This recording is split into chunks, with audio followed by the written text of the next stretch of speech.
Update. My dad is adding something to my food that makes me sick and now wants me to forgive him. Original post. For background, I do not live in a Western country. I, 25 male, began suffering from bloating and vomiting in December 2024. After 4 months of consulting 5 different physicians, including a gastroenterologist, undergoing 3 endoscopies, and doing multiple tests, I was finally diagnosed with Crohn's disease, with a stricture at the junction of the duodenum and jejunum. After the diagnosis, I discovered that I had become intolerant to rice and potatoes. My mom and grandmother understood the disease after I explained it to them, but my dad's opinion was that this was not a disease at all, and that it was all because you ate a lot of lemons 3 years ago. After completing the prescribed medications and avoiding my trigger foods, rice and potatoes, I went into remission. About 2 weeks ago, I had a flare-up that grew worse each day. My mom and I noticed that my dad was adding some kind of powder to the milk before I drank it. The milk's taste and smell didn't change, but we suspected he might also have been adding something to the salt and sugar in the kitchen. To be safe, I stayed at my grandmother's house for a few days. During that time, I had no symptoms, not even pain or bloating. Meanwhile, my mom threw away everything suspicious and bought new supplies. Since then, we have been very careful about locking everything in the kitchen and making sure only we have access. After doing this, I've felt better, but we've seen my dad trying to pry open the things we locked. There are 2 other incidents that bothered me, which may or may not be related. 1. Just 2 days before my flare-up, I told my family that I was accepted for a master's program in Europe. My dad and elder brother were against it. When I insisted I would go, my dad replied, "Something unexpected may happen and your plan may fail." 2. Before this recent flare-up, I once saw my dad doing something in the kitchen, which he never uses. Later, when I sipped the milk, it had a strong taste of rust. I threw it out immediately and didn't think much of it at the time. I originally asked about this on Crohn's disease subreddit about 10 days ago and intended to share here too, but couldn't. Since then, these events have happened. 1. I forgot to lock a jar of cookies in the cabinet, ate them the next day, and got sick again. 2. My mom's coffee has tasted strange multiple times, and she also got sick after drinking it. 3. My dad broke into the locked kitchen cabinet and the refrigerator. 4. We replaced everything and moved the supplies to my grandmother's home. 5. My mom and I now travel to my grandmother's home for every meal. 6. We suspect that my brother knows about this but is choosing to ignore it, since he visited home and avoids eating anything there. We are taking careful steps to confirm all of this. I don't want to go into too much detail, but we are trying to gather solid evidence before making any moves.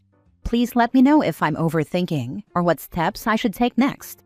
I feel unsafe and emotionally drained, but I want to make sure I'm not losing perspective. Now for the top advice before reading the updates. This is actually a criminal issue. I would get a nanny cam to prove it and get his butt arrested.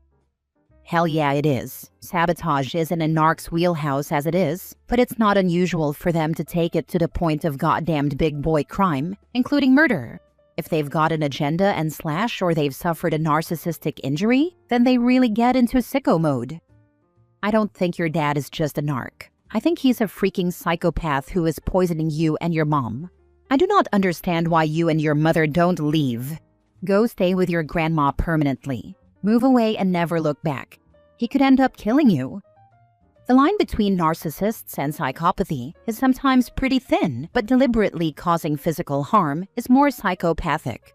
A narcissist might feed you a food trigger, but they're more likely trying to prove that it's not actually an issue so they can lord it over you. Your suffering is an indirect result. A psychopath will poison you so you're too ill to leave. The fact that there are multiple poisoning targets is very psychopathic, as the mom is very unlikely to react to something like rice flour or a potato starch. You're not overreacting at all. You're doing everything I would do. Thanks for the reassurance. Now for the first update. I got into this Dream Masters program by my own effort in April, despite my health issues. The tuition for this program is actually very minimal, which is rare for international master's programs. I told everyone close to me, starting with my parents, elder brother, friends, close relatives, aunt and uncle, and some professors from my bachelor's program. My dad, 60 male, was initially open to me going there, but changed his decision soon after talking to my brother. He said he likely wouldn't be able to sponsor my master's. So I applied for a scholarship and was following up on it. I also applied for an education loan. My elder brother, 30 male, was totally against it, saying he didn't like it and even said, "Are you going to beg in that country after doing this degree?" My mom and relatives on her side, granny, aunt, uncle, were totally overjoyed and loved that I was able to get into this master's program. My professors and other professionals in my field said it was a great opportunity and that it would benefit my career. I was working through all the administrative processes and stuff by myself until today. My mom and relatives provided moral support during this time and also tried to explain to my dad and brother that this is a good opportunity for me. Yesterday, my brother showed up unannounced at our home and made my mom stay at my granny's home, stating that he and my dad wanted to talk to me alone. They told me I was wrong to inform my close relatives about this master's program and demanded an update on the process so far. I told them everything, including the education loan and scholarship I had applied for. They started nitpicking the course details, trying to find any fault in the program, but everything was well detailed and had no issues. Then they told me whatever I did was useless, and that I had done nothing in these 2 months. They told me I wouldn't realistically be getting the scholarship or the loan, nor did they have any money to spare for my studies. They made it clear that they won't help with any process further, but still want daily updates and need all the emails I receive related to the loan/scholarship/university forwarded to both of them. Instead, they want me to do a master's in the state next cycle/year. They told me to stop living in a dream and accused me of being selfish for not thinking of the family or anyone else. So, am I the a-hole for not giving updates or not letting them interfere in the process after this incident? For context, I was lucky to have completed my bachelor's with almost a full scholarship, with a few minor expenses covered by my dad. I had to move back to my parents' place, and the money I saved up after that was spent very recently on my medical expenses. I made it very clear that I wanted to do my master's in this field. The master's program I got into is not available anywhere nearby, not even in nearby states. Side note, there's also a separate and very serious situation happening at home that made me feel unsafe. I've made a separate post about that, so I won't go into it here. Not the a-hole. Your brother is trying to sabotage you, and he's convinced your father to side with him. They don't have your best interest at heart, for whatever reason. Maybe your brother feels jealous of you. Move forward with your plan. It's your life. Your father and brother have no business knowing what's going on if they're not going to help you. If you keep them informed, they will do everything in their power to prevent you from achieving your dream. In addition, make sure your credit is locked down. I would not put it past them to do something if they have access to it. Not the a-hole. I read your other health issue-related posting, and Jeesly Creasley. Stop talking to them. I can't even believe you let them corner you in the house alone. You're not safe with them. They clearly don't have your best interest in mind. Yeah, I realized that too late, but I had some safety measures in hand during that night. But due to the incident, I was able to properly see that my brother knows about the other issue. Second update 2 months later. Hi everyone, I'm sorry it took me a while to update. I've been reading and replying to some comments, but I wanted to share what's happened since my last posts. What's happened since? My relatives say I should meet him to secure my inheritance, legally mine, because it could help me in the future. My brother is pestering my mom to get me to talk to him. My mom and I relocated without telling my dad or brother. I cut off all calls and messages from them. We couldn't gather much evidence except for a white powder in our plates and a microphone hidden under my mom's bedroom dresser. On the day we moved, I drank water from our house. 2 days later, I had bleeding from my nose and mouth.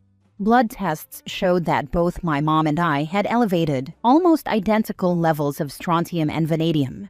Our family doctors said the bleeding wasn't from those metals, but likely from an anticoagulant toxin, possibly rat poison. I moved between friends' places to recover and took antidote for the anticoagulant poison.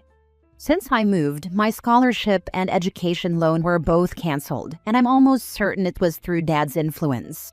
My mom gave me her savings, which will nearly cover my degree. My dad has been telling relatives he's sad I'm not talking to him. My aunt and uncle, on my mom's side who know the truth, confronted him. He admitted the poisoning, but claimed it wasn't meant for me. They also asked why he wasn't financing my master's. He said he felt guilty and would fund it if I talked to him. My dad is calling and texting me now. I want to see you or talk one last time to understand my position. If not, you may never see me again. I will never forgive my dad, but the inheritance is significant and could make a huge difference in my life. I've spoken to lawyers and the police. My dad has ways of wriggling out of legal trouble. Do I just talk to him, get my part of the inheritance, and then cut contact? Or is even that too dangerous to risk? Stick with the police. If the poisoning wasn't meant for you, that just means he admitted to trying to murder your mother. Do not engage with your father.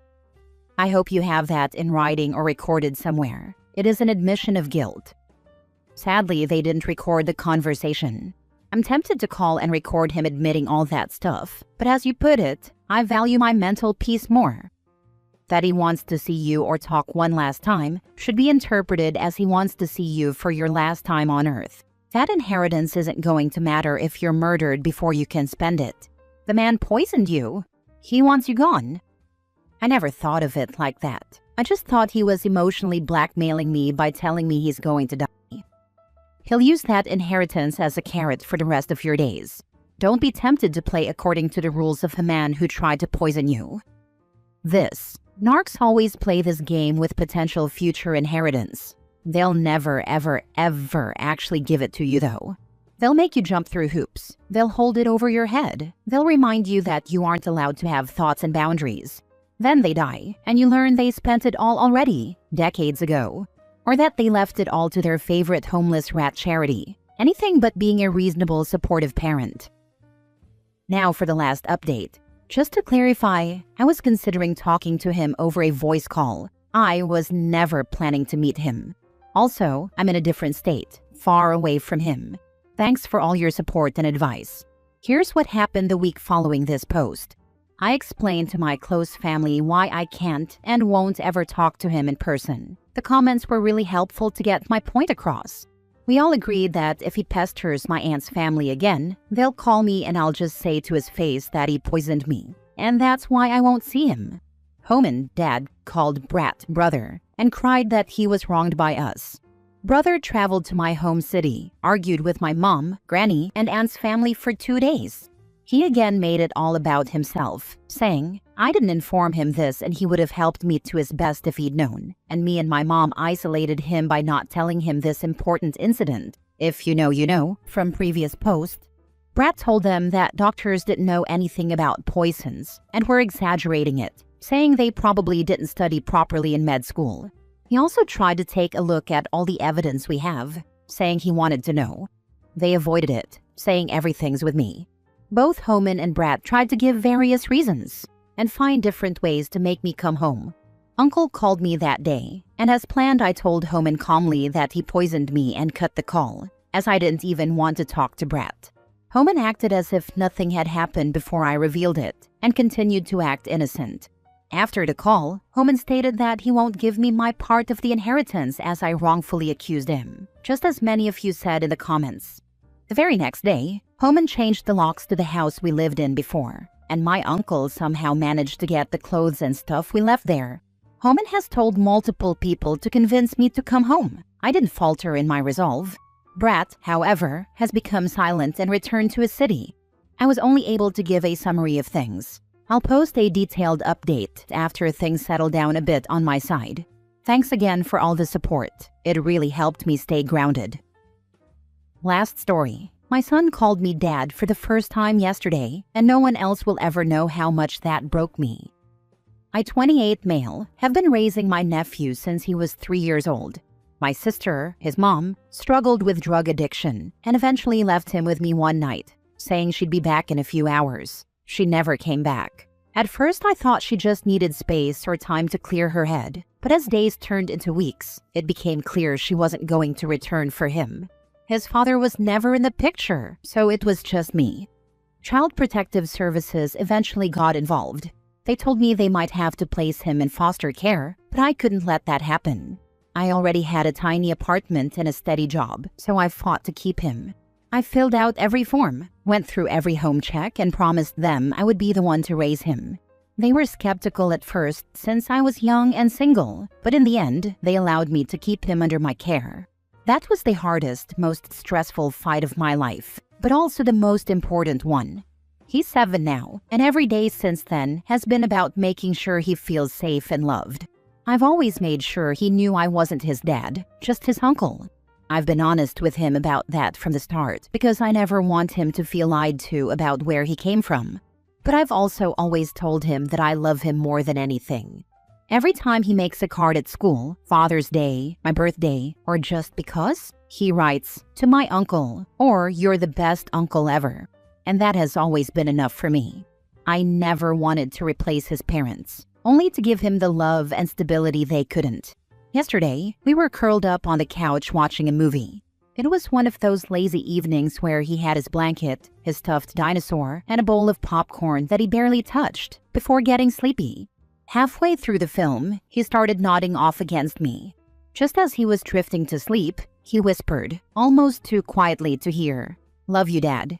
I froze. He's never called me that before. I didn't correct him, didn't say a word, because I didn't want to wake him up. I just sat there, holding him against my chest, and felt the tears start rolling down my face.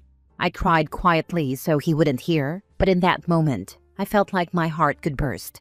I know I'll never really be his dad in the traditional sense. He may grow up one day and want to find his mom or learn about his biological father. I won't stand in his way if he does. But last night, for a few seconds, I felt like I was his whole world, the person he trusts, the one he feels safe enough to call Dad. That's a memory I'll carry with me for the rest of my life. You might not be his biological father, but for all intents and purposes, you are his dad. You are the one taking care of him, loving him, providing for him. You are an amazing dad. Exactly. My cousin raised his own 2 kids alongside the 2 he adopted from his drug addict brother. All 4 of them are treated the same, and all 4 call him Dad, even though the adopted 2 know he's actually their uncle. Blood relations don't matter when it comes to being a good parent. You're his dad no matter what. A wise man once said, "He may have been your father, boy, but he wasn't your daddy." You might not be one of the 2 people who brought him into the world, but you are raising him, showing him how the world works, giving him love. You are as much a father to him as you can be. His subconscious just told you exactly how he sees you and what you mean to him. Congratulations!